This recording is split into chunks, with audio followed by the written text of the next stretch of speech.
Fala, lendas! Sou Thiago Morelli, da Enablers DAO, que cria e acelera negócios na Web3. Você está escutando a primeira temporada do podcast Revolução Web3, produzido pela Startse e pela Enablers. O tema de hoje é: a Web3 vai mudar o mundo? Hoje é o nosso primeiro episódio e temos aqui nossos 3 convidados ilustres, Rodrigo, Gustavo e Arthur. Aproveita, se inscreva no canal se você estiver no YouTube ou segue lá no Spotify e manda para um amigo. Porque quem não fizer parte dessa revolução vai ficar para trás. Só bora? Bora. Bora, tamo junto. Fechou. Senhores, se puderem se introduzir rapidamente para o nosso ouvinte entender por que vocês são os caras, para a gente contextualizar um pouquinho sobre o blockchain, as possibilidades, os desafios, por aí vai. Legal, meu nome é Rodrigo Portaro, sou fundador da ECOA, The Creators Land, uma comunidade de artistas que está co-criando propriedade intelectual, personagens e histórias, e sendo co-dono daquilo que a gente co-cria. Também sou um dos fundadores da Alma DAO, uma DAO que pretende investir em projetos de Web3, e sou especialista, me considero especialista em storytelling também, em técnicas de história. Então, basicamente isso. Boa. Beleza. Meu nome é Arthur, pessoal, muito prazer. Eu tenho uma pequena consultoria de cripto chamada Ideas About Crypto. Eu ajudo pequenas empresas, projetos iniciantes aí no universo de Web3 a começarem a construir e fazerem parte dessa revolução, como que eles podem iniciar dentro desse universo todo que a gente trata de blockchains, criptos e Web3 de forma geral. E hoje eu atuo também muito com a parte de gestão de produto e dados, como Global Data Product Manager. Boa. Muito bom. Bom, pessoal, prazer, eu sou o Gustavo Bodra, eu sou hoje o CTO aqui da Startse e eu estou embebido um pouquinho em todos esses assuntos. O Web3 é um dos assuntos que a gente discute muito aqui na casa, então eu dou uma pincelada em vários assuntos. Não sou tão especialista quanto os colegas aqui, mas a ideia é a gente trocar um pouquinho e aprofundar sobre esse assunto. Só bora. Fechado. Então, pessoal, essa temporada, né, serão 10 episódios e a gente vai tentar sempre seguir uma espécie de estrutura, tá, para cada episódio, que em suma é pensando sempre na lógica do design thinking, né? Então, sempre a gente trazer um contexto, um entendimento, definir desafios, problemas ou o tema que a gente quer discutir, né, e trazer soluções, sempre fazendo o deparo ali com blockchain, Web3 e as derivações ali que vem das soluções com blockchain, tá?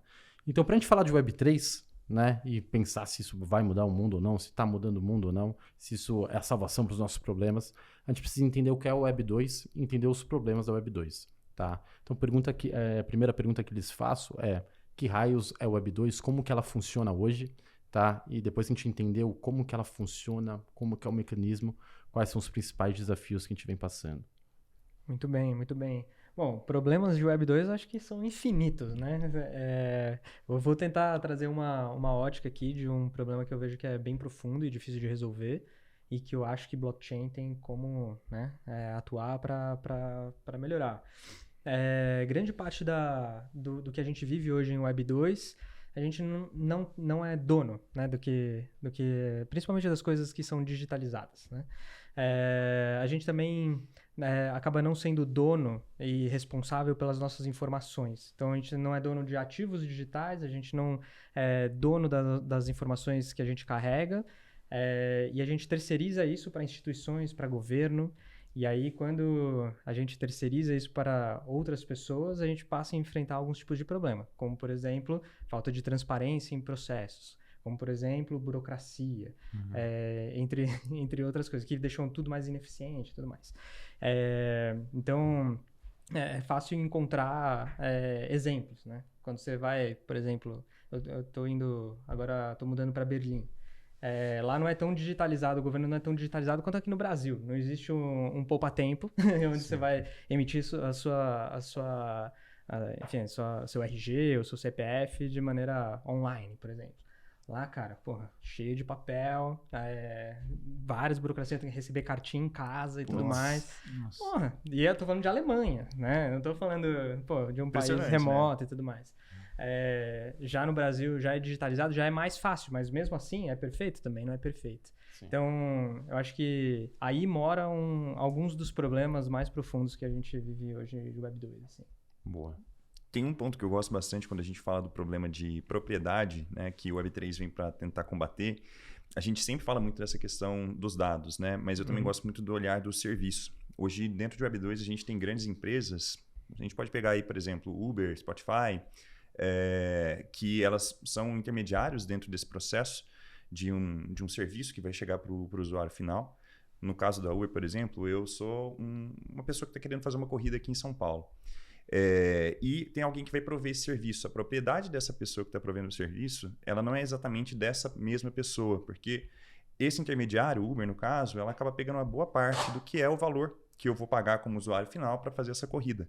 Ela é um intermediário porque é uma empresa que tem uma estrutura grande de pessoas, enfim, internacional, e ela vai pegar uma boa parte desse serviço, né? Então, quando a gente vai conversar, por exemplo, com os motoristas, as pessoas que estão provendo esse serviço para nós, usuários finais, a gente percebe que em vários momentos eles não estão necessariamente tão contentes, né, com a forma com que eles trabalham, porque uma parte do serviço deles não vem para ele, né? Vai conversar com alguém que é, por exemplo, um entregador do iFood ou um restaurante que também utiliza o iFood, as pessoas não estão muito satisfeitas, porque, cara, 20% do meu negócio não vai para mim. Eu tenho um sócio aqui que eu não conheço os caras, não sei como é que é a forma com que eles operam, eu sei só os termos extremamente rígidos que são impostos, por exemplo. E na Web3, né, a ideia é que com essa descentralização, tirando esses intermediários, que são empresas, e substituindo esses intermediários por contratos, programas, você consiga trazer mais a propriedade de fato desse serviço para as pessoas, não só os dados, né? Então, os estabelecimentos, os motoristas, os entregadores têm a propriedade desse serviço. Então, é uma ideia muito legal também, que eu acho que a Web3 tenta solucionar de um problema, que é esse problema da propriedade dentro de Web2, né? E eu acho que tem um gancho interessante quando a gente fala de dados, cara, que é um ponto que eu acho que é um dos maiores problemas da Web2 hoje, que é o seguinte: hoje você tem intermediários que monetizam o teu dinheiro, o teu dado, né? Então você, por exemplo, navegando em qualquer lugar, você está deixando um caminhão de dados. Quem ganha dinheiro com isso? Google, Facebook, enfim. Todas as Big Techs montaram seus modelos de negócio monetizando o dado que é meu, o dado que é teu, enfim. Os caras ganham dinheiro em cima disso. E aí um ponto que sempre fica na minha cabeça é, cara, se o dado é meu, se ele pertence a mim, por que eu não posso monetizar e eu não posso ganhar dinheiro e decidir para quem que eu vou vender o meu dado ou não? Por que eu deixo isso na mão de um terceiro e eu não faço negócio a partir daí? E hoje no mundo de Web2 a gente não consegue, né? Você não consegue virar para o Google e falar, Google, me dá um pedaço aí do que você está monetizando do meu dado. E a hora que a gente passa a olhar no modelo descentralizado, começa a fazer um pouco mais de sentido. É a mesma coisa do ponto de vista de conteúdo no YouTube, por exemplo, né? Eu gero ali conteúdo gratuito e quem decide se eu mereço ser monetizado e quando e quanto é o YouTube. Então, do ponto de vista de serviço, do ponto de vista de dados, do ponto de vista de conteúdo, tá tudo foi terceirizado para instituições, no caso aqui, que a gente falou. Mas também tem a centralização governamental. O Thiagão manja bastante sobre isso também. Não, perfeito. Antes de dar alguns exemplos sobre o Estado, então vamos ver se a gente está na mesma página, né? Ver se essa analogia faz sentido, tá? O que eu gosto de falar aqui na Web2, pensa assim, nossos dados estão em algum lugar, né? Por que não são nossos? Porque não estão conosco. Então, se eles não estão conosco, eles estão com quem, né? E aí, eu vejo de duas formas, né? Ou tá com a empresa, então vamos supor, você entrou no Facebook, né? O Facebook, ele tem duas opções. Ou ele tem um data center próprio, né? A própria base de dados ali, os computadores, tudo bonitinho, etc. tal. Ou ele recorre a uma cloud. Uma AWS, um Google, seja lá o que for, beleza? Se ele tem a própria, quer dizer que o seu dado tem algum computador do Facebook que armazena dados, beleza? Se ele recorre a uma cloud, tá com um terceiro ainda, não tá nem com o Face, tá com um terceiro que tá armazenando. Qual que é o principal problema que eu vejo disso, né? Se tacar uma bomba ali nos computadores que estão seus dados, eles somem, né? Quando a gente tá falando de fotinho, de Instagram e tal, tá tudo bem. Mas quando a gente tá falando de registros históricos, coisas que, a gente pode estar falando da história da humanidade, pode estar falando de coisas que podem mudar o rumo da história em si, é complicado. Ou coisas jurídicas, né, que você tem que tomar decisão, é bem complicado. Então, da mesma forma, o Estado também, né? Eu fiz direito e uma das aulas que eu mais gostava era de organização do Estado. E ali eu aprendi, que você, tipo assim, os países que têm o maior IDH, né, eles têm uma composição de Estado que segue um princípio chamado subsidiariedade, que em suma é quando você tem a descentralização das decisões. Ou seja, nem o presidente, nem a rainha, se for uma monarquia constitucional, tem muito poder, nem os parlamentares, por aí vai. Em suma, todo mundo tem poder, mas ninguém tem muito poder, né? E por que isso é bom? porque o ser humano, por si só, ele é corruptível, né? A gente tá sujeito a erro, né? Jaz do maligno. O homem tem duas vertentes, né? Eu creio que o homem é mal por natureza. Então, logo, se você dá muito poder para ele, vai dar ruim. Por isso que a descentralização passa a ser boa, seja no Estado, seja numa empresa, seja num grupo, né? Seja o que for. Então, a blockchain, ela através não só da descentralização da rede, né, das transações, dos registros, etc., mas também através dos contratos inteligentes, né, ela permite que transações sejam feitas, né, sem a necessidade de um intermediário. Então, vamos supor, eu quero comprar o seu carro, beleza? Você colocou o seu carro para vender. Vamos supor que o seu carro é um documento, é um NFT, né? Igual a gente faz hoje no OpenSea, vai comprar um NFT ali, alguém colocou, putz, quero vender. No momento que você colocou para vender, aquele ativo, né, digital, que pode representar algo físico, ele vai para um contrato de venda, para um contrato inteligente de venda. Se alguém paga aquilo que a pessoa falou, quero vender, automaticamente a transação é feita. E automaticamente mesmo. Não tem um risco do cara, pagou e não receber. Né? Ou o cara vender e não receber o dinheiro. Então, isso graças ao contrato inteligente. Aí muitos podem falar, mas isso não dá para fazer através de APIs, através de APIs? Teoricamente dá. Só que você tem uma fragilidade ali que você pode ser muito mais fácil hackeado, por aí vai, que é o que o algoritmo do blockchain ele acaba protegendo, né? Sim, envolve até um pouco o trilema fundamental das blockchains, né? A gente tem várias outras formas de fazer as coisas sem necessariamente passar por blockchain ou passar por Web3, né? Mas a ideia fundamental que a gente tenta resolver através do que o trilema, na verdade, coloca e que a gente busca soluções, né? A questão da escalabilidade, a questão da segurança e a questão da descentralização. Legal. Então, se você faz boa parte da Web2 hoje não tenta fazer nada descentralizado, é tudo centralizado. Então, pode ser bastante seguro e pode ser bastante escalável, fazer essas operações acontecerem de forma rápida. Só que, pela falta da descentralização, isso também tende a agir de acordo com os interesses dessa unidade centralizadora, né? Então, se é, por exemplo, um banco que vai intermediar essa minha venda, né? Eu estou querendo vender, estou querendo colocar o meu carro, por exemplo, como uma garantia para eu pegar um empréstimo, por exemplo. Ali vai ser super fácil. A escalabilidade do banco para fazer essa operação é gigantesca. A segurança também é total, né? Porque tem todo tipo de seguro ali por trás, garantindo.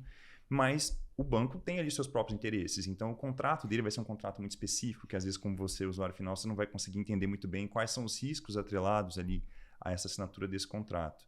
Então, quando a gente passa para esse trilema que as blockchains buscam desenvolver, né? Solucionar, e cada uma com a sua abordagem diferente, a gente realmente está partindo para uma solução que engloba todos esses pontos de valor, né? Então, nesse exemplo específico do carro aí, quando a gente escolhe uma blockchain que consiga ter uma abordagem eficiente para esse dilema, a gente realmente tem essa forma mais direta de conseguir fazer essa venda do carro acontecer de uma maneira segura, uma maneira que também ali seja escalável, eu consiga pegar e vender o meu carro, você consiga me passar o dinheiro e ter o meu ativo ali para você utilizar.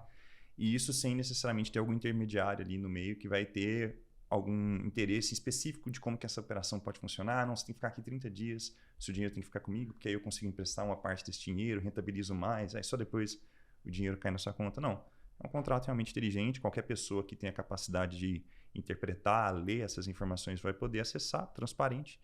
E, enfim, isso aí realmente é uma grande vantagem para a gente como usuário final e também para quem está querendo fazer esse tipo de operação. E você passa a poder auditar isso, né? Eu, como um terceiro, posso auditar essa transação que aconteceu e garantir que, de fato, ela, enfim, está correta. Hoje a gente não consegue fazer isso. Você vai fazer uma compra e venda de um carro, que é o exemplo que a gente está usando aqui. Eu, como um terceiro, não consigo saber se essa transação foi correta, se ela não foi, se teve algum negócio ali obscuro que aconteceu. Então, além da segurança, obviamente, tudo que a gente já falou, traz essa questão de transparência, né? Então, eu, como um terceiro, consigo falar, opa, isso aqui faz sentido, isso aqui de fato aconteceu. Então, eu tenho um terceiro ponto aí que isso passa a ser público e descentralizado e todo mundo consegue enxergar, né? O que é super bacana. Maravilhoso. Não, e o que eu acho legal desse ponto, eu tive a oportunidade de falar com o homem que foi diretor de transformação digital do governo federal, né? E qual é uma dor que eles tinham ali? Que hoje no Brasil, boa parte do orçamento ele vai para a União e é destrinchado depois para os estados e municípios, né? E acontece que quando chega lá na ponta, já assumiu uma boa parte desse dinheiro aí, né? Você fala, mas é banco digital, tal. Em algum momento alguém tirou a grana e aí depois volta e aí, enfim, você perde o tracking, né? E o que eles estavam estudando, viabilidade de você pegar esse orçamento, você tokenizá-lo, ou seja, transforma em tokens, né? Então, no momento que está em token, você consegue ler na blockchain, né, as transações. E aí sim você reparte para o estado, para o município, por aí vai. E aquilo só se torna fiat, né, o dinheiro fiduciário, mediante uma nota fiscal, né? E aí você conseguirá ter o tracking certinho. Imagine que legal, pô, a gente paga imposto. Você pagar o seu imposto e você saber exatamente para onde está indo o seu dinheiro. Você pode estar pagando um pedaço do seu dinheiro, pode estar para pagar um policial, outra parte pode estar indo para a burocracia, outra parte pode estar indo para uma rodovia. A gente não faz ideia, né? Então é muito difícil auditar isso, né? E se fosse tokenizado, nós conseguiríamos. Um outro ponto legal também a gente está falando também de distribuição de valor talvez mais justa, né? Quando eu dei o exemplo aqui do YouTube, pô, será que não tem uma maneira mais justa de remunerar quem está criando conteúdo ali naquele lugar também? E distribuição de valor também não só financeira, né? De várias maneiras diferentes. Então, acho que a blockchain também vem para tornar o mundo um pouco mais justo, no final das contas, né? Legal. Não, sensacional. Então, pô, me ajude a sintetizar aí. Se a gente pudesse listar os 3 ou 4 principais problemas que a gente tem na Web 2 hoje, que pode ser que a blockchain venha a resolver.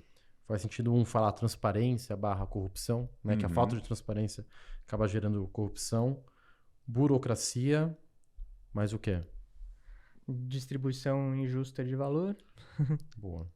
Distribuição, tipo de renda mesmo, assim, né? Pode ser de renda, né? Por você ter uma entidade centralizadora, né? Que do dia para noite pode mudar a taxa e só bora, seja um app de delivery, de carro, seja como for. Querem pontuar mais algum? Acho que é a falta da propriedade, né? Mesmo assim, né? Falta da esse é o propriedade principal, e eu acho que também, aí se puder colocar um quinto, né?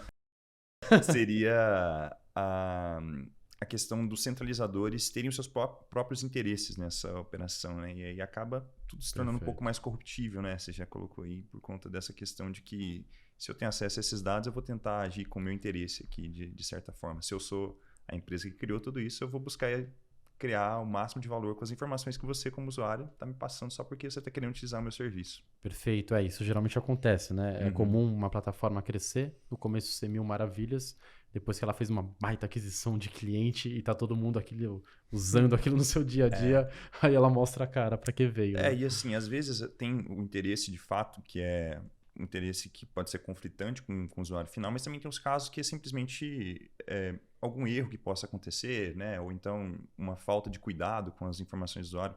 Eu, como gosto de trabalhar com dados, né, a gente olha muito os riscos que estão atrelados por você ser uma empresa que coleta muito dado e mantém esses dados, por exemplo, salvos.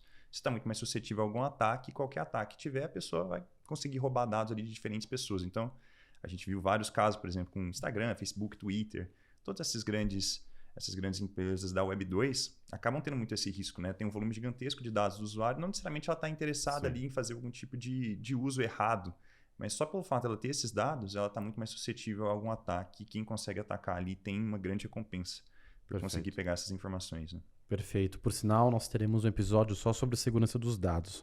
Aproveita aí, tá gostando? Cara, dá um curtir para ajudar essas plataformas centralizadoras que a gente tanto ama a distribuir esse conteúdo aí e manda para um amigo também para ficar inteirado sobre esse tema que, putz, já não é futuro, já é agora. Vamos que vamos. Então, você falou sobre propriedade, então vamos agora nos aprofundar sobre alguns fundamentos, conceitos da blockchain, tá? É importante, como é o primeiro episódio, para o pessoal estar bem por dentro. Então, vamos falar sobre ownership? Bora. Cara, para mim, ownership eu acho que é a principal palavra que me vem na cabeça quando a gente fala de bons usos de blockchain e por que isso importa. Dar o poder de cada indivíduo ser dono dos seus ativos e dos seus dados. E também, uma coisa que pouco se fala, é responsável por eles também. Né? A gente fala muito do poder, mas aquela Homem-Aranha, né? Grandes poderes, grandes responsabilidades. Perfeito. Então, você agora como dono e proprietário e custodiador, né, dos seus ativos, você precisa também se proteger aí nesse lugar. Mas para mim, essa possibilidade é o núcleo de uma série de novas possibilidades, né? Então, o que significa ter ownership hoje em dia? Por que mas assim, eu já sou dono do meu boné, já sou dono do meu computador. Do que você está falando, né? Pô, imagina você criar um JPEG, um vídeo que vai estar na internet, que hoje todo mundo copia e cola e todo mundo tem igual, mas agora, através de blockchain, você pode dizer que aquele JPEG específico foi o primeiro a ser criado e você consegue comprovar que ele é o primeiro e único. Opa, mas como assim? Porque por trás ele está lastreado em blockchain. Então tem um código que é o número de série. É né? como se O número fosse de um série do log, seu- né? Só que imutável. Mutável. Perfeito. Então você consegue provar que aquele ativo digital, não físico, digital, que antes não era possível ser único, exclusivo, agora poder ser. Então, esse é um exemplo, né? Então, isso torna viável, por exemplo, que criadores possam criar a próxima Mona Lisa e falar, essa é a primeira, é especial, é a única, não adianta você copiar e colar, porque essa daqui que está na minha carteira, eu sou dono dela. Então, esse é um exemplo, mas tem 1 milhão de exemplos aí, né? Que vocês podem me ajudar. Sim. Acho que é por aí. Querem dar exemplo de ownership? Essa parte hoje em dia de arte fica muito bem representada, né? Eu acho que o que está mais em alta hoje, realmente, quando a gente fala de NFTs nesse formato de, principalmente, imagens de perfil, né? Outros tipos de coleção também, fica muito fácil da gente pensar nessa lógica de que é algo realmente único, né? E que as pessoas têm a propriedade total daquilo, inclusive com muito mais casos de uso do que normalmente teriam caso comprado uma pintura real, né? Uma escultura, alguma coisa nesse sentido. Mas eu gosto também muito dos exemplos da música, cara. As possibilidades que os NFTs trazem para o universo da música, né? São gigantescas. Então, toda a parte de royalty, você ter tudo programado dentro daquela criação sua. Acabei de criar uma música, eu já consigo vender. Isso é um mercado que aqui no Brasil a gente não conhece muito, mas que fora, nos Estados Unidos, por exemplo, já existe bastante. Você investir o seu dinheiro na criação de músicas, né? E você ter parte dos royalties. E NFT parece que, assim, casa como uma luva, né? A criação de como que um NFT pode funcionar, que a partir do momento que aquela música começa a ser veiculada na rádio, ou então algum programa, alguma série compra os direitos para utilizar aquela música, automaticamente qualquer dinheiro que é recebido pela utilização daquela música já é distribuído para todas as carteiras que tem aquele NFT, né? Então a gente tem diferentes formatos. A gente tem os formatos aí de propriedade única, né? Os 721 RC, mas a gente tem também o que você pode ser compartilhado, por exemplo, o RC 1155. Então, várias carteiras podem ter aquela mesma música, falar, olha, eu tenho um percentual X dessa música aqui do artista tal. Então, sempre que essa música for tocada em tal rádio, ou tocada numa série, eu vou ter uma propriedade nessa parcela aí do capital que está sendo ganho e já cai na minha conta, cai na minha carteira. Né? Então é muito legal essa lógica. Né? Tem diferentes tipos de aplicações, hoje realmente a gente está muito no início, mas só o que a gente já tem hoje já deixa muito empolgante ver tudo que a gente ainda pode criar. Né? E esse caso de tanto de arte quanto de música, eu acho que ele pode ser generalizado para a propriedade intelectual. Né? Imagina o seguinte, você como um desenvolvedor criou um código que é proprietário.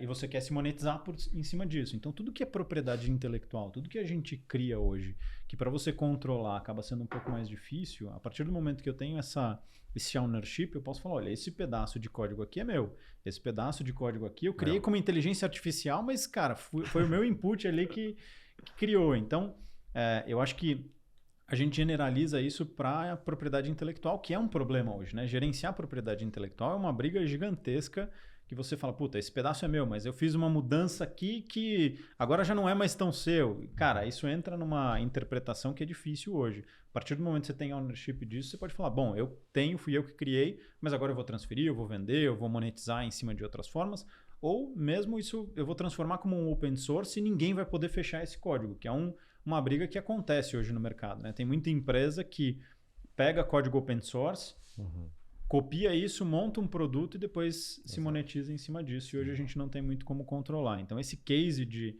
propriedade intelectual, eu acho que é um dos principais na hora que a gente fala de ownership em Web3. Muito legal. Eu estava pensando aqui em arte, né? Licenciar a arte é uma coisa comum. Licenciar a linha de código, imagina, tipo, eu não sei se isso é comum hoje em dia. Tipo, pô, vou licenciar minha linha de código para usar durante tanto tempo. Tá? Sabe quem faz isso e ganha dinheiro? Microsoft, cara. Office é um licenciamento do código que eles criaram, cara. Olha, exatamente. É o seguinte, né? Você compra a licença do Office, de qualquer outra coisa, né? Qualquer produto. Sim. É um modelo que é de licenciamento, eu estou licenciando um código, eu estou licenciando uma propriedade intelectual, Perfeito. mas é centralizado. Uhum. Sim, né? sim. Exato. E tem as NFTs também imutáveis, até as chamadas Soulbound Soulbound tokens. NFTs, né? Tokens. Então, por exemplo, imagina que você... Enfim, imagina, né? Você nasceu em determinado dia, determinado horário, isso não vai mudar.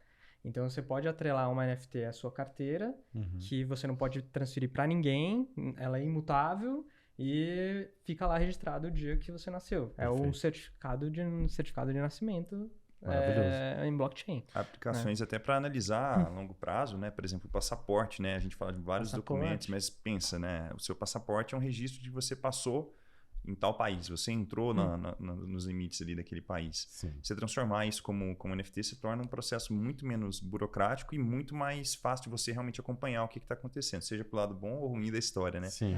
Mas que é muito mais interessante de você conseguir ter esse tipo de liberdade, né? De você conseguir ter um histórico realmente que é imutável, que é garantido seu, que ninguém pode falar, olha, não tem provas para falar que eu não estava no país, por exemplo. Aconteceu alguma coisa, Perfeito. um crime. Não, cara, eu estava no país, eu realmente entrei lá. Então, tá ali realmente essas informações são imutáveis, então tá realmente seguro de que foi você que participou, que você estava ali naquele local, por exemplo. Não, maravilhoso. Então, vamos lá. Então, dentro da blockchain, eu sou uma pessoa, eu tenho uma identificação, né? Essa identificação se dá através da wallet, né? Acontece que a gente pode criar várias wallets, né? Então, você pode ser vários você ali dentro. Por isso que é legal também algumas iniciativas quando vem com o público, né?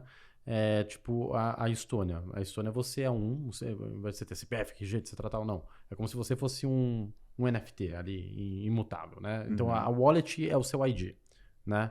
E aí você começa a atrelar NFTs, SBTs ali a sua identidade, né? Então você passa a ter o seu passaporte ali, você passa a ter, como vocês falaram, certidão de nascimento, os dados, e o que é bacana é justamente o que você tinha comentado, que tipo, putz, eu tenho dados atrelados ali, eu tenho meu endereço, eu tenho meu telefone, eu tenho meu CPF, etc.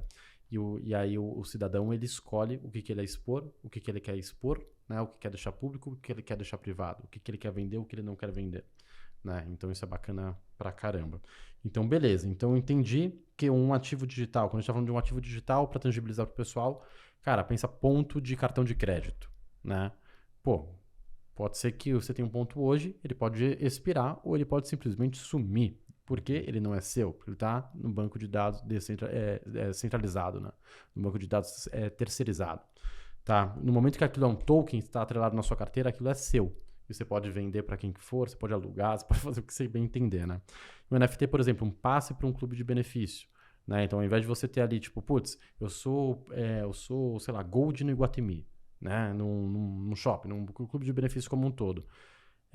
Cara, e se der um bug lá, que é comum, né? Dar um bug lá na aplicação, que o core dos caras não é tech, por exemplo. E daí, putz, você não é mais. Vai ter que ligar pro saque, etc, tá? Um baita rolo.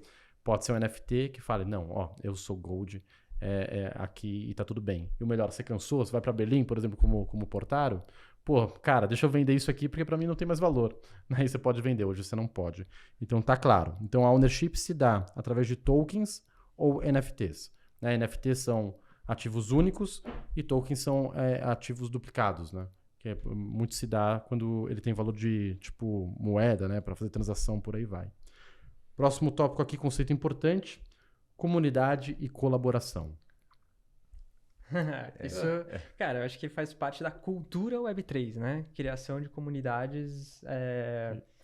Cara, assim, o que eu acho que esse movimento de ownership acaba fazendo pô, eu sou mais... eu sou dono dos meus ativos, etc., mas eu vivo em sociedade e eu preciso encontrar o meu grupo de pessoas com o meu interesse que está no meu grupo de interesse. Do Tazo, né? Meu clubinho ali no caso, para poder fazer alguma coisa com as coisas que eu estou descobrindo agora. Então, tem sido, acho que um movimento natural se criar comunidades em torno de ideias, projetos e negócios que estão surgindo. E isso está se formando uma cultura, na real, de criação de comunidades. Assim como quando vieram as redes sociais para criar conteúdo de graça, virou cultura criar conteúdo de graça, aqui também está se criando uma cultura nova. E tá tornando... E a descentralização, né, o conceito da descentralização começa a fazer com que essa comunidade tenha muito mais poder. Então, pô, vamos fazer coisa junto, né? Uhum. E aí você cria movimentos. Então, tem um caso de uma... que para mim foi bem icônico da Constitution DAO, que a galera queria comprar a Constituição dos Estados Unidos, que estava sendo leiloada por uma grande família, e devolver para o povo que é do povo. Cara, missão... Coisa linda. Pô, imagina eu, brasileiro, poder ser dono de um pedacinho da Constituição americana. Cara, quando isso ia ser possível, né? E os caras levantaram, acho que 47 milhões, eu não lembro quanto que era o valor, em 72 horas. Cacete. Foram pro Guinness e perderam o leilão. Né? Mas o senso do poder de uma comunidade se movimentando em prol de uma missão, usando Web3, usando tokens para ser codono de algo e fazer justiça com isso, cara, é muito poderoso. Foi muito simbólico para mim ver isso acontecendo. E aí, lógico, tem outras nascendo com mais ou menos poder de movimento e etc, mas eu acho que é uma coisa que veio para ficar, assim. Comunidade realmente está muito atrelado, né, ao conceito de Web3, porque é até difícil você separar onde é que o projeto ele é criado através de uma comunidade ou ele é criado para fazer uma comunidade acontecer, né? Então, quando a gente fala principalmente de esses NFTs, essas coleções de artes hoje grande, a gente tem umas comunidades fortes que fazem com que essas coleções fiquem como os assuntos mais debatidos no momento, né? Trend Topics no Twitter, por exemplo, como a coleção do Bored Apes. Mas, ao mesmo tempo, aquela coleção ela é muito famosa porque as pessoas que compram ela querem falar que fazem parte de um grupo exclusivo, né? Então, se eu compro um Bored Ape, eu faço parte de um grupo que está o Neymar, o Justin Bieber, o Jimmy Fallon, o Paris Hilton, e fala, nossa, cara, de alguma forma eu estou diretamente conectado com essas pessoas, eu sou do mesmo grupo que essas pessoas. Perfeito. Então, isso é muito interessante, né? Então, ao mesmo tempo que a comunidade existe para fazer que esses projetos escalem, na hora que você, de fato, entra dentro desses projetos, também você ganha muito valor por ele ter uma comunidade forte. Então, é um conceito que está muito atrelado mesmo ao que o Web3 se propõe a fazer. Eu acho que não é só uma forma com que os projetos hoje encontraram para começar a fazer seu crescimento acontecer, né? Inclusive, a gente tem uma série de limitações quando a gente fala de Web3, cripto, blockchain. Por exemplo, a gente não pode fazer muitos anúncios, né? Então, isso começou surgindo ali, eu acho que como até uma forma de tentar solucionar esse problema, né? Você não pode anunciar, depois de vários problemas que a gente teve com cripto nos anos recentes, né? Você não podia fazer anúncio para divulgar uma cripto que você estava lançando. Então, o que eu faço, cara? Eu vou começar a criar uma comunidade, vou começar a fazer conteúdo, trazer esses caras para dentro e esses caras começam a divulgar e aí começa a entrar nesse ciclo de crescimento positivo aí. E a questão da descentralização gera uma questão de compartilhamento, né, de informação e de valor e de uma série de coisas. Então, a partir do momento que eu não sou mais o dono completo daquela informação, eu passo a precisar de outras pessoas para me ajudar a movimentar essa máquina, né? Não que isso seja o objetivo final, mas cria um pouco desse senso de comunidade, do tipo, cara, eu sozinho numa rede descentralizada não mudo muita coisa. Mas se eu conseguir angariar outras pessoas para me ajudar nesse movimento, talvez a gente tenha uma força de transformação muito maior. Então, a descentralização acaba gerando também um pouco esse conceito de comunidade, né? É muito louco, porque da Web 2 a gente era interconectado, agora a gente é interdependente, né? Então. Exatamente. E assim, tem um conceito também que é engraçado, falando dessa questão de você depender das outras pessoas, também não é só porque você quer participar do grupo, mas você realmente depende. Quando você compra hoje em dia, né, com a lógica das DAOs, essas organizações descentralizadas autônomas, se você compra um token ali, você teoricamente está comprando quase como se fosse um IPO, né? Você está comprando uma ação ordinária onde você tem poder de voto para alterar os rumos daquela organização. Só que você só tem uma parcela. Então, você realmente precisa participar daquela comunidade. Se você entende que algo precisa acontecer para aquele rumo daquela organização, você precisa participar daquela comunidade. Até para valorizar o ativo. Exatamente. Né? Seja para valorizar, mas ou também seja porque, cara, realmente gosto muito do que a gente está fazendo aqui. Quero comprar a Constituição dos Estados Unidos. Cara, como é que a gente vai fazer isso? Como é que vai ser a estratégia? Vamos participar aqui, eu tenho um pedaço dessa empresa, vou conversar com as outras pessoas para a gente criar uma proposta, essa proposta conseguir ter volume de votos ali. Então é interessante como coisas que às vezes são extremamente difíceis de acontecer no Web 2, né? Você precisa de uma empresa passar por uma série de níveis de investimento para chegar lá no IPO, para de fato as pessoas de maneira geral conseguirem ter participação. Hoje em dia o Web 3 às vezes é um projeto de 2 meses, você já tem gente no mundo inteiro que tem participação naquele negócio, o pessoal criando proposta e querendo comprar um pedaço da Constituição americana, cara. Exato. Não, maravilhoso. Bom, esse é só o primeiro episódio ainda, né? E a gente vai ter um episódio próprio para NFT, um próprio para metaverso. Então, um de marketing de Web3 também, que a gente vai falar muito sobre comunidade. Vai ter um só sobre comunidade. Então, putz, dá vontade de se aprofundar muito, Tá, né, né? cara? Vai ficar horas Isso é falando bom, né? aqui. Cara, só trocar uma experiência aqui. Quando eu comecei, cara, a entrar nesse universo, o que me surpreendeu foi o fato de, tipo, putz, a questão das DAOs, né? As DAOs são organizações autônomas descentralizadas. O que isso quer dizer? Se você possui um token daquela empresa, você tem direito a propor itens no backlog e votar em itens de backlog. Então, desde que venha do core team, né, do time que iniciou a DAO, ou se ela é totalmente descentralizada, das pessoas que estão propondo ali. Cara, achei isso incrível, porque você inverte a lógica que hoje a gente vê no time de UX, de Customer Experience, que é o quê? Você fazer pesquisas proativas, né, exploratórias, confirmatórias, para validar hipóteses, para levantar hipóteses com o público e analisar os dados e tentar descobrir ali como que você resolve quais são as necessidades do seu consumidor e como você resolve essas necessidades, né? Cara, quando você traz a DAO, a comunidade, ou seja, o indivíduo que está ali participando, ele passa a ser um co-criador, né? Então, isso imagino que, bom, é uma hipótese, né? Mas daqui 3 anos, talvez a gente vá ver uma evolução muito rápida dessas soluções que estão entrando, justamente porque o usuário, ele não é só um investidor, ele não é só um usuário, mas ele também é um co-criador, né? Ele é um Isso proprietário, né? Ele Então, é um proprietário, isso exato. a gente começou no início falando um pouco sobre as diferentes eras da internet, né? E tem diferentes formas da gente analisar essa passagem. Uma delas é sobre a perspectiva, sobre a ótica do usuário final. Na Web 1, o usuário era basicamente o consumidor, né? A gente está falando muito daquela época da estrutura estática de conteúdo. Na Web 2, ele já era muito criador, então é basicamente marcado por redes sociais, onde eu posto meus stories, eu faço um tweet. Na Web 3, é muito marcado pela propriedade. Então, eu tenho realmente essa propriedade. Então, estou participando aqui de uma rede social, versão Web 3, mas eu tenho propriedade naquele negócio. Então, eu quero realmente conversar com a comunidade para fazer com que as coisas aconteçam da forma com que eu entendo que faz sentido. E se não faz sentido, vamos ter ali as eleições, vamos ter as votações das propostas para ver o que a comunidade ali realmente está entendendo que faz sentido para a evolução daquele projeto, né? Perfeito. Eu acho que outro ponto que dá para acrescentar, que a gente estava falando ali fora com o Gustavo, que por exemplo, a Startse tem a CapTable, né? Então, hoje você tem empresas ali que estão passando por alguma série, né, por alguma rodada, e estão captando investimento. Mas, pô, precisa ser assim? Vamos supor, quem não gosta da Startse? Né? Eu acho que todo mundo que iniciou, ou num papel, ou já começou no mundo de inovação, ou passou do tradicional para o mundo de inovação, interagiu em algum momento com a Startse. Né? Eu lembro que, pô, eu li o Lean Startup, graças a Startse lá atrás, sei lá, em 2016, e, porra, era a minha fonte de conhecimento, assim. Então, é uma empresa querida, né? Então, pô, você tem vontade de, putz, cara, eu gostaria de investir, mas eu não tenho cacife para investir numa série A, entende? Se fosse descentralizado, tokenizado, eu poderia comprar token, esse dinheiro que está indo vai para o pool de liquidez da empresa, e ali ela pode ser centralizada ou não as decisões, né? E você está ajudando a empresa a crescer, porque você gosta dela, quer vê-la crescer, por aí vai. Né? E é legal que a Web3 já nasce assim. E aí, pô, como que você vende o seu token inicial ali para conseguir investimento? Tendo a tal da comunidade, né?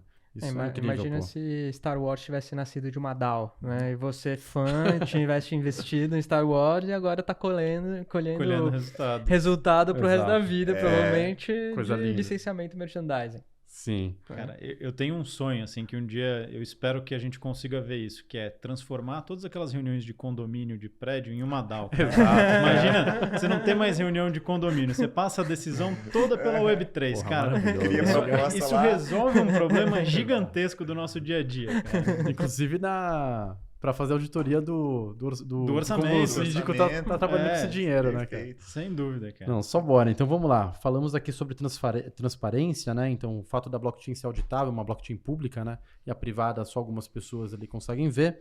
E esses dados ficam no General Ledger, né? O livro Razão, uma espécie de aquele livro de cartório, só que isso está na internet, né? A gente tem a descentralização, né, através da blockchain, que são redes, existem mais de uma blockchain, né, existe Ethereum, existe Solana, por aí vai, públicas e privadas, e a descentralização também da tomada de decisão das ações através dos smart contracts. Falamos sobre ownership, ou seja, você ser dono dos ativos através de tokens e NFTs, e acabamos de falar de comunidade e colaboração, que o nosso amigo Portaro fala de interdependência ou morte, né?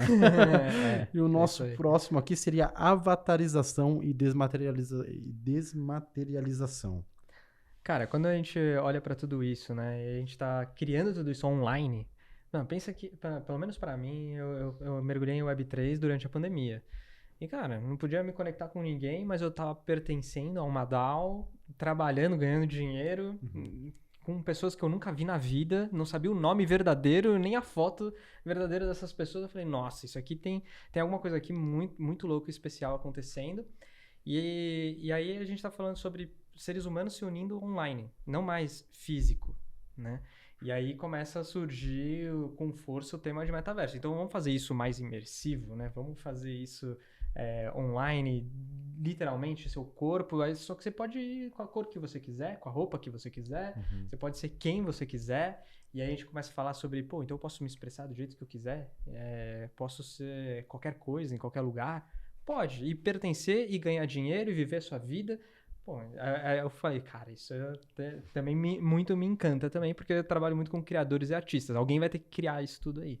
Mas eu acho que tem ganhado muita força justamente por esse movimento de descoberta de convívio entre seres humanos, em comunidade, online, né? Eu acho que pelo menos é um ponto de vista aí. Perfeito. Ou seja, você não precisa ser só o proprietário de um token, um NFT, né? Mas você pode ter um NFT, que é, ou seja, o seu avatar, né? Dentro de um game, dentro de um metaverso, seja lá como a gente for chamar, né? E esse avatar, ele tem características, pode ser, não necessariamente como você tem aqui, né? Mas como você tem ali naquele metaverso, né? Que é você ir além. Tem uma parte que eu acho interessante quando a gente fala de avatares, que é um valor que eu particularmente acho bem legal, assim, que é a questão da anonimização, né? Então, você pode entrar hoje no Twitter, por exemplo, e ver vários perfis que foram criados de pessoas que compraram um NFT da coleção CryptoPunks, por exemplo. Perfeito. E esses caras, ninguém sabe quem que eles são de fato, mas assim, são perfis gigantescos no Twitter que muita gente segue, são caras realmente que produzem conteúdos bem legais. Inclusive, está rolando um curso agora de uma universidade que está sendo o primeiro curso no metaverso, em parceria com um desses proprietários de CryptoPunk, que está sendo totalmente dentro do metaverso, falando sobre o metaverso. E eu acho interessante porque quando a gente tira esse aspecto do avatar, que hoje em dia é fornecido pelas coleções de NFTs, por exemplo, no mundo real isso é mais difícil de acontecer. Tem raríssimos casos, mas coisas que eu admiro bastante. Por exemplo, Daft Punk, eu acho muito legal, né? Tipo, ninguém sabe exatamente quem que os caras são, até tem umas fotos e tal, mas é muito difícil você conseguir chegar num nível de artista tão alto assim e você não ser reconhecido, você garantir a sua anonimidade. Você fala, cara, eu gosto da minha atividade, gosto de produzir música, mas eu não quero a fama. Eu não quero essa fama, eu não quero ter o problema de sair na rua, alguém me reconhecer e eu não poder tomar um café na rua, sabe? Então, com o universo, com o metaverso e com esses NFTs, isso hoje em dia é muito mais possível. Vários perfis de pessoas no Twitter, né, que hoje em dia são grandes influenciadores, que ninguém sabe quem são essas pessoas de fato, a gente só sabe a imagem da pessoa, que é um NFT. Se a pessoa trocar ou esse perfil sumir, a gente vai encontrar a pessoa na rua, não vai nem fazer ideia de que é essa pessoa, né? Então eu acho muito legal esse valor da anonimização também. E acho que junto com isso vem a questão da inclusão, né? Porque nesse mundo você pode ser quem você quer, quem você acredita que faz sentido para você naquele mundo, que é diferente do mundo físico, né? No mundo físico, bem ou mal, você tem algumas limitações físicas que você, enfim, tem que se adequar. E nesse mundo você está aberto à criatividade. Eu posso ser azul, posso ser amarelo, posso usar boné, posso não andar descalço, enfim. Eu posso abrir a minha criatividade e eu posso me incluir num grupo que talvez no mundo físico eu não me incluiria, né? Então, a anonimização junto com o avatar te dá essa possibilidade de você talvez até ser mais verdadeiro do que no mundo real. No mundo real, às vezes, a gente acaba se protegendo um pouco, enfim, por vários motivos. Perfeito. E tem mais uma coisa que eu acho que é legal, pelo menos na minha cabeça funciona dessa maneira. Pensar em construção de cidades virtuais, assim, né?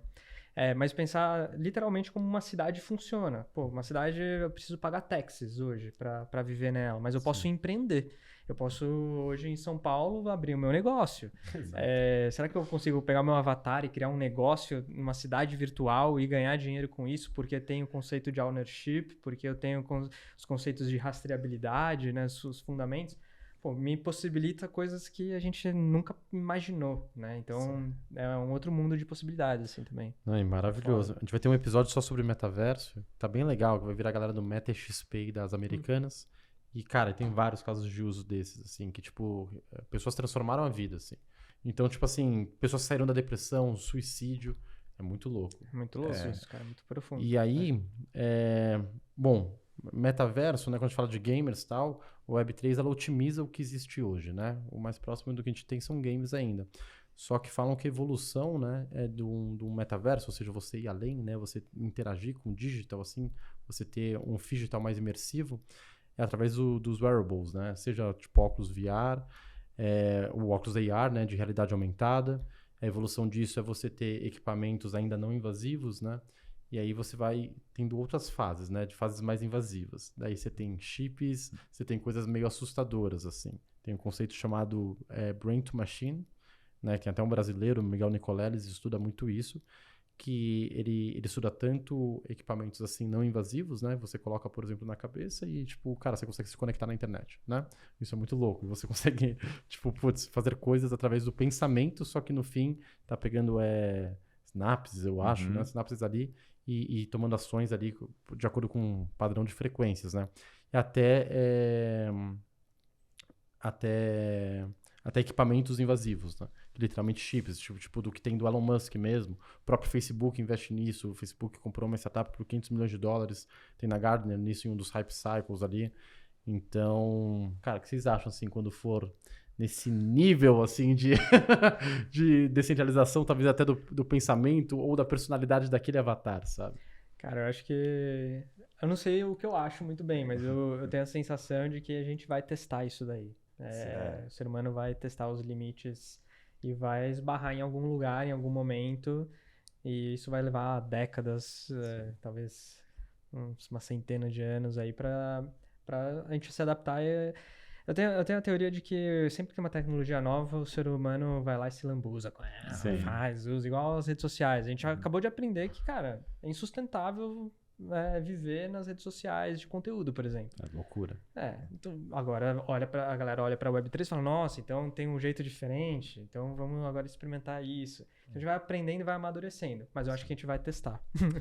Eu acho também muito difícil avaliar agora com a nossa visão como essa tecnologia vai impactar a nossa vida, né? É igual se a gente pensar 30, 40 anos atrás, a gente falasse com os nossos pais que daqui alguns anos existiria um pedaço de chip que ficaria no seu bolso o tempo inteiro e que você ia depender daquilo lá mais do que você depende, por exemplo, do seu carro, mais do que você depende de um parente seu, né?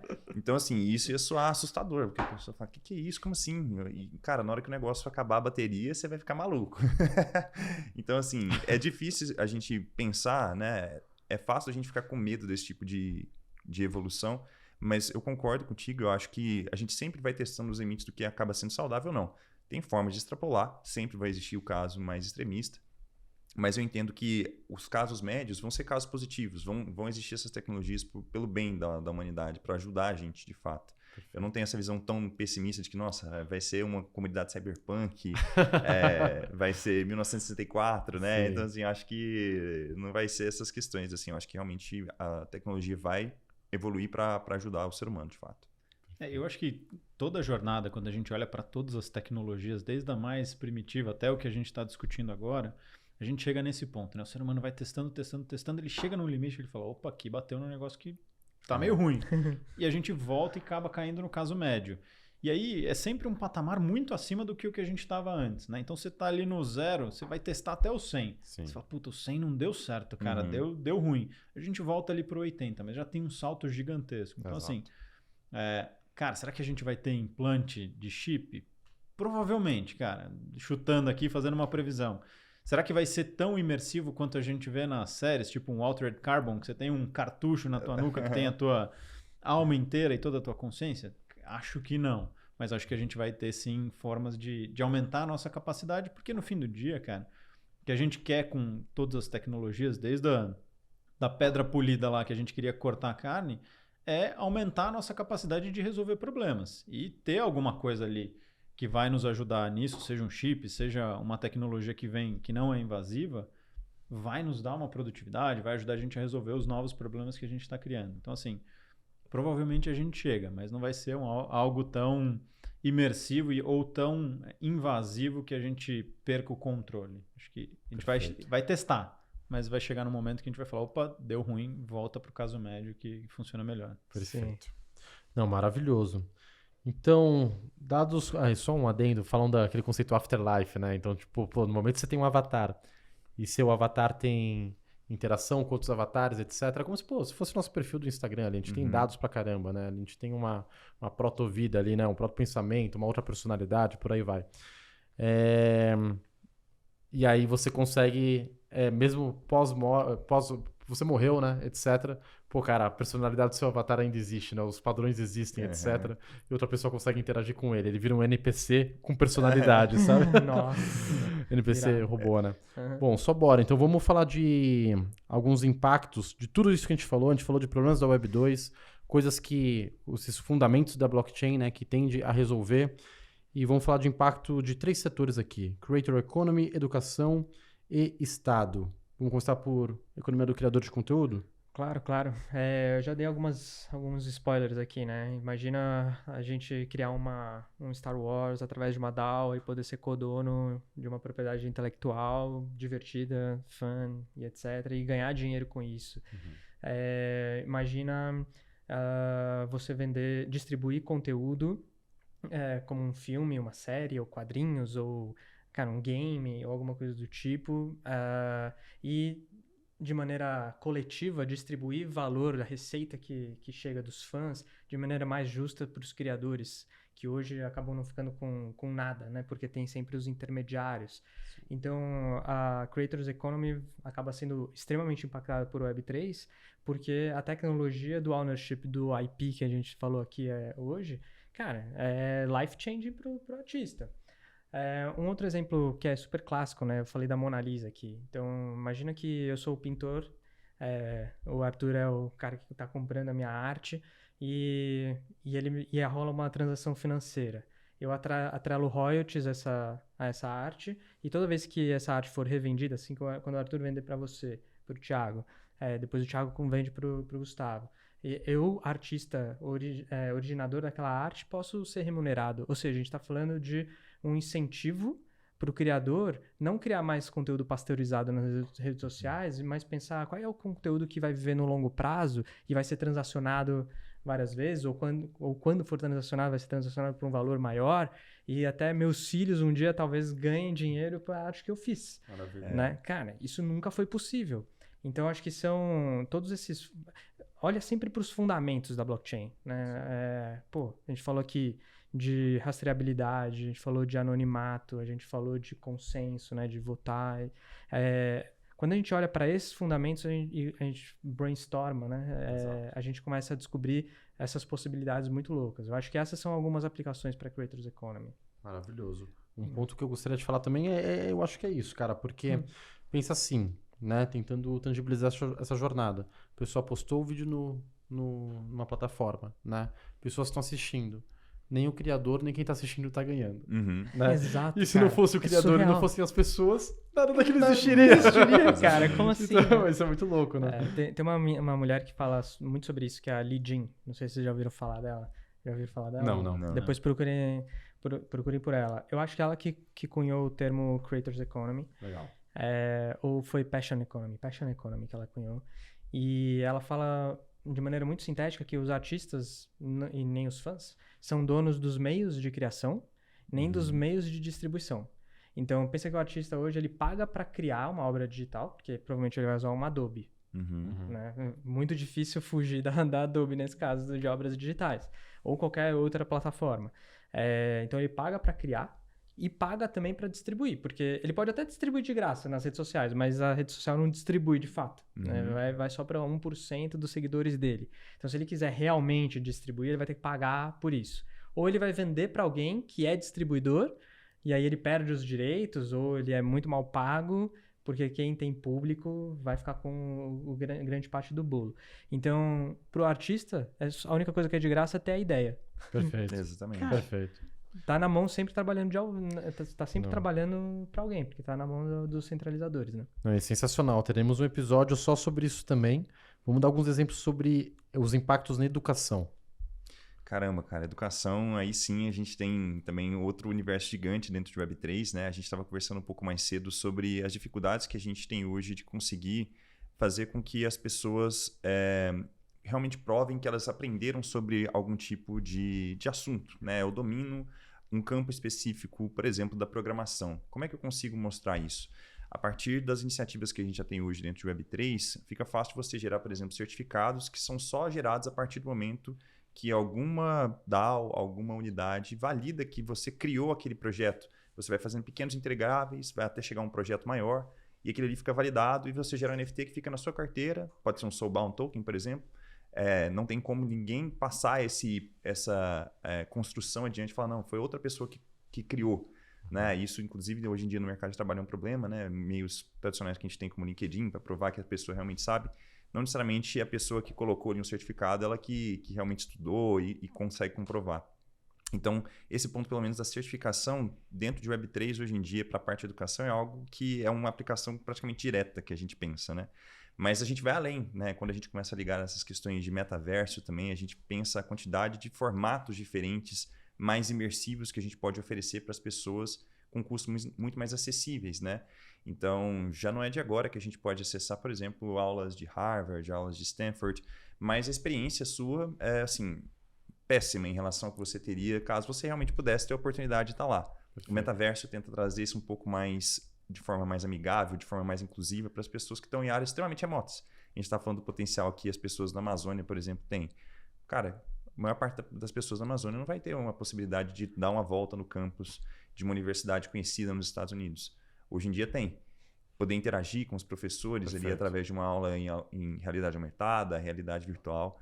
Então, a parte da criação desses conteúdos, a parte da validação que esses conteúdos estão sendo, de fato, apreendidos pelas pessoas, hoje em dia, dentro de Web3, tem muitos mais mecanismos, formas disso acontecer. E tem um outro ponto na educação que eu acho que é fantástico, cara, que é o seguinte. Hoje, a produção de tudo isso que a gente está falando, de inteligência artificial, metaverso, Web3 e tudo mais, ele nasce da pesquisa científica. No fim do dia, nasceu a partir daí. Perfeito. E qual que é o grande problema que a gente tem hoje dos pesquisadores? Porque ninguém quer ser pesquisador, porque paga mal, cara. Assim, você vai para o mercado de trabalho, você vai pesquisar, você vai ganhar uma grana. Você vai para a academia para pesquisar, você não vai ganhar dinheiro. Então, a partir do momento que a tua pesquisa pode virar algo que tem royalty, que eu consigo trocar e que eu consigo ganhar dinheiro em cima disso, a gente fomenta a pesquisa científica. E aí, qual que é o gancho disso, até para a gente começar a falar de governo? Cara, hoje o incentivo do governo para um pesquisador, pelo menos no Brasil, ele é muito pequeno. Então, cara, para que você vai virar um pesquisador se a tua bolsa de pesquisa é muito menor do que a grana que você pode ganhar no mercado de trabalho? Sim. Cara, a partir do momento que você passa a ganhar dinheiro pela tua pesquisa, você gera muito mais gente criando coisas novas. Quanto mais gente criando coisa nova, mais rápido a gente avança como sociedade, como país, como mundo. Então, essa questão de transformar a educação passa por todos esses pontos, mas passa pela pesquisa científica também, que é a base de tudo que a gente está discutindo. E hoje a gente não sabe fazer isso bem com as ferramentas que a gente tem hoje num mundo centralizado. Perfeito. Não, sensacional. E quando a gente vai para o governo, teremos um episódio só sobre governo. A gente está trazendo um ex-diretor de experiência do usuário do governo federal. Um rapaz que fez, enfim, um TCC, uma tese inteira, assim, sobre Estado e criptomoeda. Aqueles caras bem nerd, assim. Então vai ser bem bacana. Tá, mas, cara, eu acho que só a questão das eleições, né, na blockchain. E aí o resto vocês escutem o episódio que vai ser bem divertido. Tá, mas então, pessoal, putz, vamos fechar. Eu acho que deu para trazer vários exemplos e explodir a mente de quem está entrando nesse mundo. Né? O que a gente falou aqui, muitas coisas são possibilidades, muitas coisas já estão acontecendo. Né? E nos próximos episódios, né?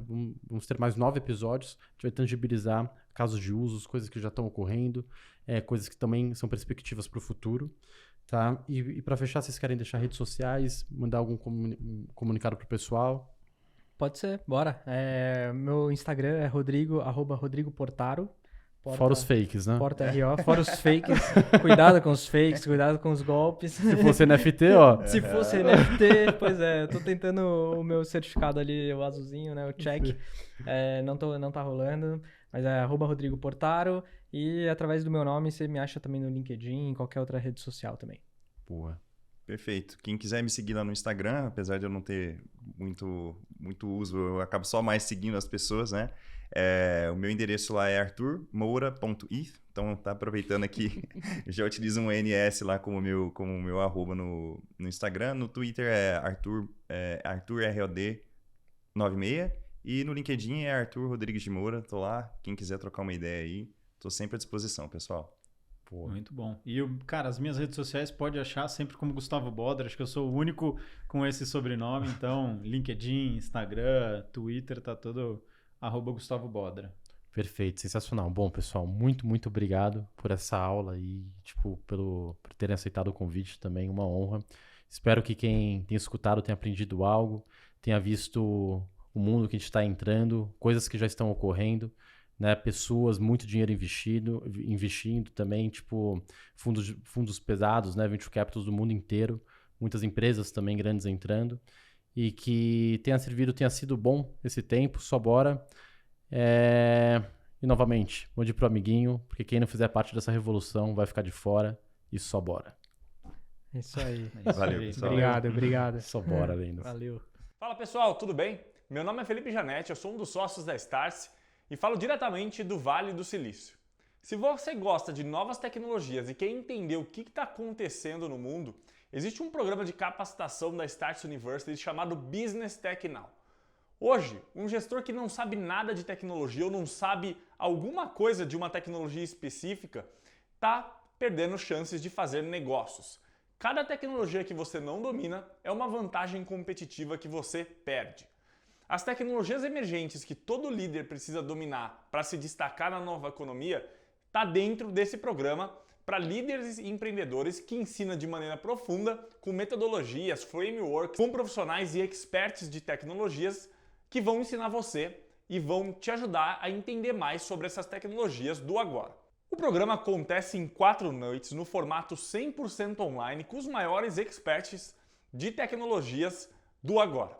O programa terá início no dia 5 de dezembro e possui módulos gravados e ao vivo. Então o programa é síncrono e assíncrono, você estuda na velocidade que você quiser e existem encontros ao vivo para que as dúvidas sejam sanadas e o encontro com esses experts possa acontecer de uma forma síncrona. Se você comprar o programa agora, se você se inscrever agora, você já começa a estudar imediatamente, porque alguns dos módulos ao vivo já estão gravados e são liberadas imediatamente na plataforma da Startse University. Bom, então se você quer entender mais sobre as tecnologias que estão em alta no mercado e aqui no Vale do Silício, para qualquer setor, entre agora para esse programa, né? Eu estou colocando aqui na tela uma promoção exclusiva para você que está acompanhando essa série sobre o Web3. É só acessar o link que a gente está disponibilizando para você, né? Para quem está só ouvindo aqui, o link é startse.la/web3. Quem está assistindo, basta escanear o QR Code ou aplicar o cupom BTN1500 na hora de fechar a compra. Bom, com esse desconto especial, o programa deixa de custar R$ 2.100 e você vai pagar R$ 1.500, né? E você vai poder parcelar em até 12 vezes. Eu tenho certeza absoluta que esse programa vai mudar a forma de como você enxerga a tecnologia e como você enxerga a sua empresa daqui para frente.